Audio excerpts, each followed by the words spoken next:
Welcome back to Easily Explained, where today we will be talking about cooperative behaviors. So let's get started. So in general, how can we define a cooperative behavior? Like, what is it before we start to get on to different types of cooperative behaviors? Cooperative behaviors are when two different organisms, usually in the same species, but two different organisms work together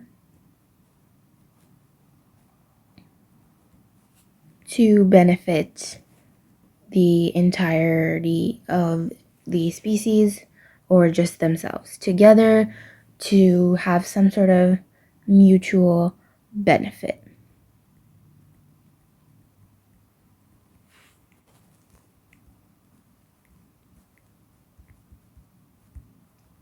So this could be for gathering food,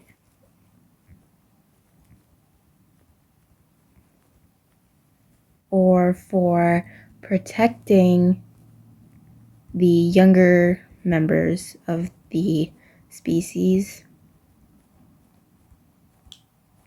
or just as protecting the entire species.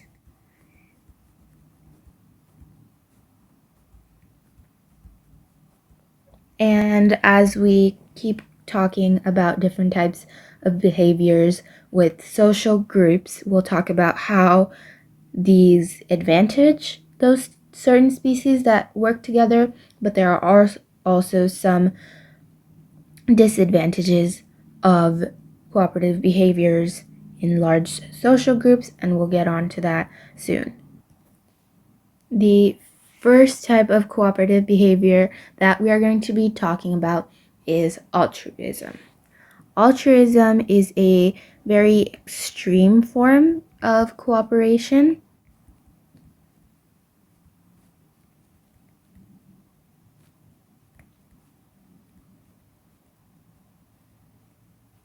This is basically when a organism almost sacrifices themselves for the benefit of another.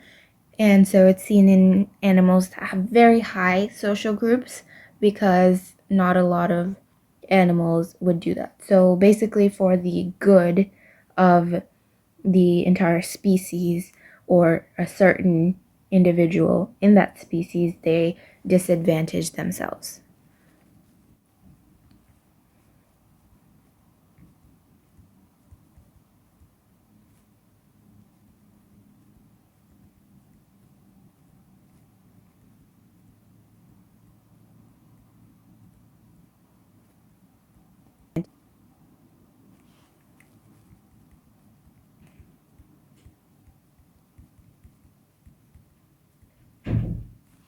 But altruism does have its advantages.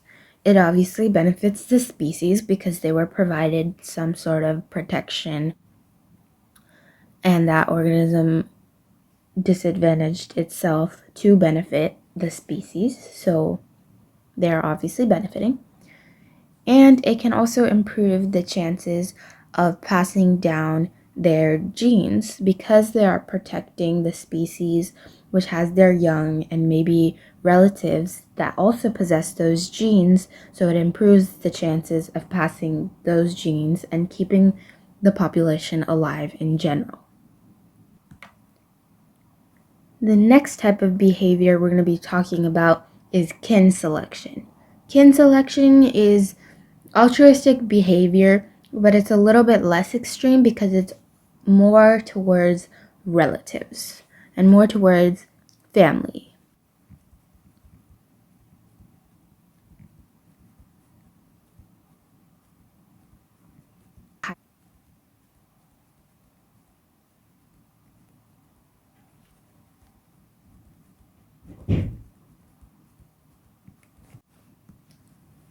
So even though the animals that participate in kin selection are still in highly social groups and they're still disadvantaging themselves for another organism, since they're more closely related, these organisms feel a deeper and stronger desire to help their relatives in that way to pass on their genes. And the advantages are pretty similar to altruism, except instead of benefiting the entire species or different organisms, it just benefits that relative or that family line. And the other advantage is still the same. It is still more likely to be able to pass down genes since it is continuing the survival of its family and of those genes, and so they're more likely to then reproduce and then pass those genes further and further. Congratulations, you are now an expert at cooperative behaviors. I hope this video really helped, and we'll see you guys next time. Bye!